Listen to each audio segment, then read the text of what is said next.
ഓരോ പാശ്ചാത്യൻ്റെയും ജീവിതത്തിലെ ഏറ്റവും വലിയ മോഹം ഇന്ത്യയിലെത്തുക എന്നുള്ളതായിരുന്നു. കൊളംബസ് അന്വേഷിച്ചിറങ്ങിയത് ഭാരതത്തിലെത്താനാണ്, അമേരിക്കയിലാണ് എത്തിപ്പെട്ടത്. അതുപോലെ എല്ലാ രാജ്യക്കാരുടെയും ഗ്രീസിൽ നമ്മൾ അലക്സാണ്ടറുടെ കാര്യം നോക്കിയാൽ ഹൂണന്മാർ, റോമക്കാർ, യേശുക്രിസ്തു, ചൈനക്കാർ, ഭാഹിയൻ ഇവരെല്ലാം അന്ന് ലക്ഷ്യമിട്ടിരുന്നത് ഇന്ത്യയിലെത്താണ്. കാരണം എന്താണ്? ഇന്ത്യ പല കാര്യങ്ങളിൽ ലോകത്തിൽ ഒന്നാമതായിരുന്നു. വന്ദേ മാതരം വന്ദേ മാതരം ശുഭലാം സുജലാം മലയജ ശീതളാം സസ്യശ്യാമളാം മാതരം വന്ദേ മാതരം. ക്യാപ്റ്റൻ ശ്രീ കെ അരവിന്ദാക്ഷപിള്ള, അദ്ദേഹത്തോടൊപ്പമാണ് ഇപ്പോൾ കർമാനോസ് ഉള്ളത്. അദ്ദേഹം ഭാരതത്തിൻ്റെ വിശ്വഗുരു പദവിയെക്കുറിച്ച് നമ്മളോട് സംസാരിക്കുകയാണ്. അതായത് ഭാരതം വിശ്വഗുരു പദവിയിലേക്ക്, ലോകഗുരു പദവിയിലേക്ക് അവരോധിക്കപ്പെടുന്നു. നമ്മൾ ഇപ്പോഴത്തെ തലമുറ വിശ്വഗുരു എന്നുള്ള ഒരു പദം കേൾക്കുന്നത് പോലും നരേന്ദ്രമോദി അധികാരത്തിൽ വന്നതിന് ശേഷം ഏതാനും വർഷങ്ങൾക്ക് മുമ്പാണ് എന്ന് തോന്നുന്നു. പക്ഷേ നേരത്തെ തന്നെ, പണ്ട് മുതൽക്കേ തന്നെ ഭാരതം ലോകഗുരുവായിരുന്നു, വിശ്വഗുരുവായിരുന്നു. എങ്ങനെയാണ് ഇതിനെ സ്ഥാപിക്കാൻ അങ്ങ് വിശദീകരണം നൽകുന്നത്? തീർച്ചയായും ഇപ്പോൾ നമുക്കറിയാം, ഓരോ പാശ്ചാത്യൻ്റെയും ജീവിതത്തിലെ ഏറ്റവും വലിയ മോഹം ഇന്ത്യയിലെത്തുക എന്നുള്ളതായിരുന്നു. കൊളംബസ് അന്വേഷിച്ചിറങ്ങിയത് ഭാരതത്തിലെത്താനാണ്, അമേരിക്കയിലാണ് എത്തിപ്പെട്ടത്.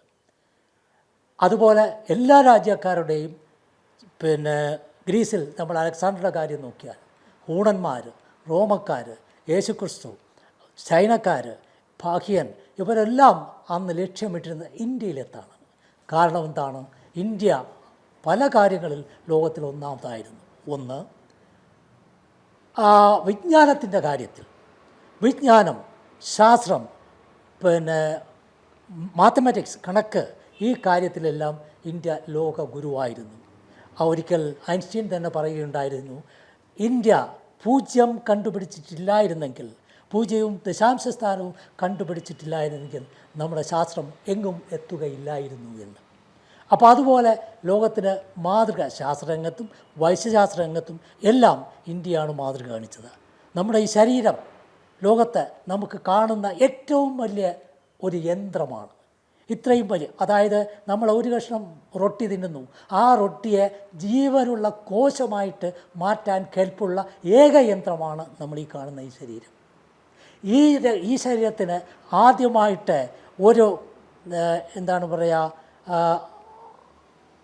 ആ യന്ത്രം എങ്ങനെ ഉപയോഗിക്കണം, അതിനുവേണ്ടി ഒരു എന്താണ് പറയുക, ഒരു മാതൃകയായിട്ടുള്ള ഒരു പുസ്തകം ആദ്യം എഴുതിയത് പതഞ്ജലിയാണ്.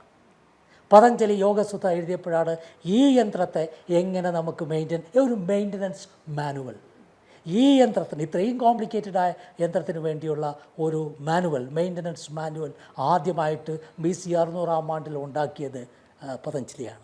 അതുപോലെ ആയുർവേദം ഇതിനെ എങ്ങനെ മെയിൻറ്റെയിൻ ചെയ്യണം, എങ്ങനെ ശുദ്ധമാവും, കേടുപാടുകൾ, അത് ഒരു മെയിൻ്റനൻസ് മാനുവൽ, റിപ്പയർ മാനുവൽ ഒക്കെ ഉണ്ടാക്കിയത് പതഞ്ജലി, ധന്വന്തരി ഇവരാണ്. അതങ്ങനെ നിൽക്കട്ടെ. മറ്റ് ആശയങ്ങളിൽ നമ്മൾ നോക്കുകയാണെങ്കിൽ, ഒരു കാലത്ത് BC 1292 അന്ന് സാമ്രാബി ഒരു കോഡ് ഓഫ് കോണ്ടാക്റ്റ് മധ്യപൂർവ്വ ദേശത്തെ ശിലയിൽ എഴുതി വെച്ചത്. ആളുകൾ നന്നാക്കുക എന്നുള്ള നല്ല ലക്ഷ്യത്തോടു കൂടിയാണ്. പക്ഷേ അതിപൈശാചികമായ ശിക്ഷാവിധികളാണ് അതിൽ കൊടുത്തിരുന്നത്. കണ്ണിന് കണ്ണ്, തലയ്ക്ക് തല, കൈക്ക് കൈക്ക്, കാലിന് കാല്, വെട്ടിക്കളയുക, കൊന്നുകളയുക, മുറിച്ച് കളയുക, സ്ത്രീകളെ കല്ലെറിഞ്ഞ് കൊല്ലുക, ഇതെല്ലാം ഹമ്മുറാബി നിയമങ്ങളാണ്. അങ്ങനെയല്ല മനുഷ്യരെ മാറ്റേണ്ടത്. പകരം നമുക്ക് വേണ്ടത് അഹിംസയാണ് എന്നുള്ള തത്വം ലോകത്തിൽ ആദ്യമായിട്ട് കാഴ്ചവെച്ചത് ഇന്ത്യയിൽ ബുദ്ധദേവനായിരുന്നു.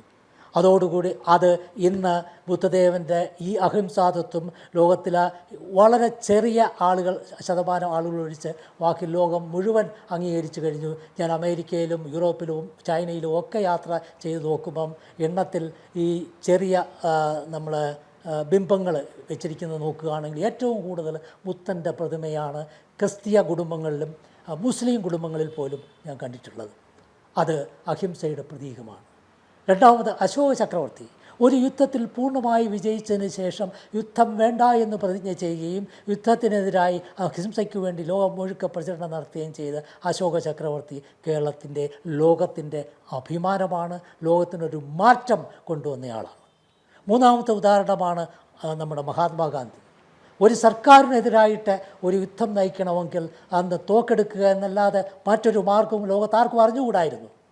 ആ ഘട്ടത്തിലാണ് മഹാത്മാഗാന്ധി സത്യാഗ്രഹം എന്ന് പറയുന്ന അഹിംസാ തത്വത്തിൽ കൂടി ഒരു ഗവൺമെൻറ്റിനെ മാറ്റാം എന്ന് ലോകത്തിന് കാണിച്ചു കൊടുത്തത്, തെളിയിച്ചു കൊടുത്തത്. മഹാത്മാഗാന്ധി അന്ന് തുടങ്ങിയത് ഇന്ന് ലോകം മുഴുക്കെ അംഗീകരിച്ചു കഴിഞ്ഞു.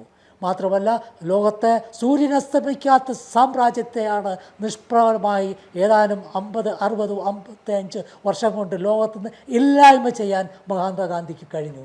ഇത് ലോകത്തിന് മാതൃകയാണ്. ഈ മഹാത്മാഗാന്ധി കാണിച്ചു കൊടുത്ത ആ മാർഗം ഇന്ന് ലോകം അംഗീകരിച്ചു കഴിഞ്ഞു. അതേപോലെ തന്നെയാണ് മോഡി അധികാരത്തിൽ വന്നതിന് ശേഷം ഇന്ത്യയിൽ കൊണ്ടുവന്ന മാറ്റങ്ങൾ. ലോകത്തിൽ അന്ത്യോദയ പദ്ധതി സ്കീമുകൾ, അതായത് ഒരു രാജ്യത്ത് നമ്മൾ വികസനത്തിന് വേണ്ടി ചിന്തിക്കുമ്പോൾ ക്യൂവിൽ നിൽക്കുന്ന ആളുകളിൽ ഏറ്റവും അവസാനത്ത് നിൽക്കുന്ന, ഏറ്റവും താഴേക്കിടയിൽ നിൽക്കുന്നവനെ ആദ്യം അവനെ സഹായിക്കുക, അവന് എന്നിട്ട് മുന്നോട്ട് പോവുക എന്നുള്ള തത്വം, ആ ആശയം തന്നെ വെച്ചത് മോഡിയാണ്. ഇന്ത്യയിൽ എല്ലാവർക്കും 2022 വീട് നൽകണം എന്നുള്ള പദ്ധതി അദ്ദേഹം ആവിഷ്കരിച്ചു. പക്ഷേ കേരളം പോലെയുള്ള ചില സംസ്ഥാനങ്ങൾ അതിനോട് സഹകരിക്കാത്തത് കൊണ്ട് 2022 അത് പൂർത്തിയാക്കിയിട്ടില്ല. ഇന്ന് 2026 വരെ അത് നീട്ടിവെച്ചിരിക്കുകയാണ്.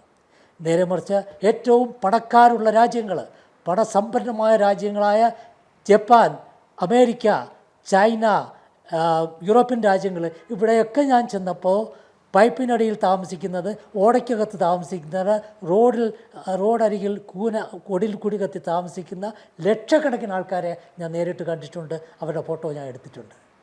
അപ്പോൾ ഇതിനൊക്കെ മാറ്റം കൊണ്ടുവന്നത് നമ്മുടെ മോഡിയാണ്.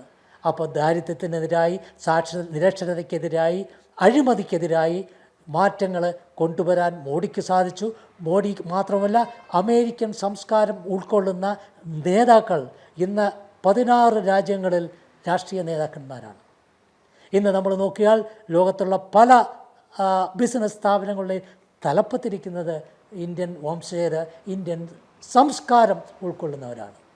ഇന്ത്യയിലുള്ള കമ്പനികൾ ഇന്ന് പഴയ ഈസ്റ്റ് ഇന്ത്യ കമ്പനി ഉൾപ്പെടെ അനേകം പാശ്ചാത്യ വൻകിട സ്ഥാപനങ്ങൾ വിലയ്ക്ക് വാങ്ങിക്കഴിഞ്ഞു.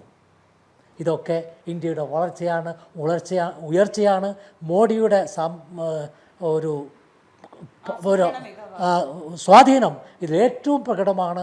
നമുക്ക് 65 വർഷം കോൺഗ്രസ് ഭരിച്ചത് നഷ്ടമായെങ്കിലും അതിന് ഏകദേശം കവർ ചെയ്ത് വീണ്ടെടുക്കാൻ മോഡിക്ക് സാധിച്ചിട്ടുണ്ട്.